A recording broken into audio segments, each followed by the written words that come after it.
जय श्री राम। व्यसन, आदत, इस शब्द को ज़रा गौर से सुनिए। जी हाँ, इनकी शुरुआत करना बहुत ही सरल है, लेकिन इन सबसे छुटकारा पाना बहुत ही मुश्किल। ये शब्द सुनाई जितने सरल पड़ते हैं, लेकिन इनका प्रभाव बहुत गहरा होता है। तो आज की मेरी इस कहानी को बहुत ध्यान से सुनिए। एक बार एक सेठ जंगल के रास्ते जा रहा था। रास्ते में उसे एक बाघ का बच्चा दिखाई दिया। वो उस बच्चे को उठा लाया और अपने घर पालने लगा। उसने बाघ को कभी मांस नहीं खिलाया। एक दिन सेठ सड़क पर गिर पड़ा और उसके घुटने में चोट लग गई।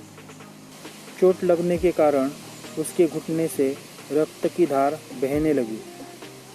उसने एक वैद्य के पास जाकर उपचार किया और घर वापस आ गया। घर आने पर बाघ का बच्चा रोजमर्रा की भांति उसका पैर चाटने लगा। बाघ की जीभ पर उस जख्म का खून लग गया और उसने उस जख्म को चाटना शुरू कर दिया। सेठ को कुछ अटपटा लगा। उसने झटके से बाघ को वहां से हटाने का प्रयास किया, लेकिन बाघ वहां से हटने के बजाय उसके ऊपर गुर्राने लगा। उसे समझ में आ गया कि अब मेरा बाघ मेरे लिए खतरा बन चुका है। उसने अपने बच्चों को आवाज़ लगाई।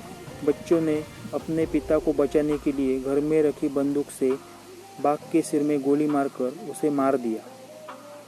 सेठ तो बच गया, लेकिन मैं आपसे इतना ही कहना चाहता हूँ कि हमारे शरीर का कोई भी व्यसन जब बाघ की तरह हमारे मन में बैठ जाता है और व्यसन की आदत खून की तरह हमारे शरीर में लग जाती है, तो उसे छोड़ना मुश्किल हो जाता है और कई बार नामुमकिन भी। व्यसन की शुरुआत करना बहुत ही सरल है, लेकिन उसको छोड़ना बहुत ही मुश्किल।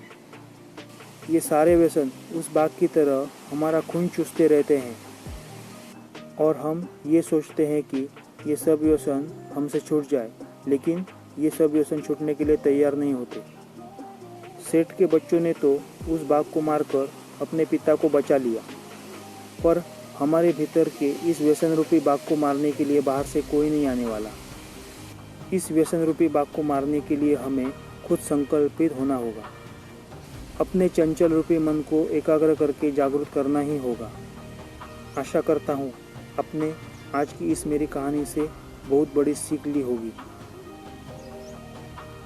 जय श्री राम। जय जय श्री राम। जय श्री राम।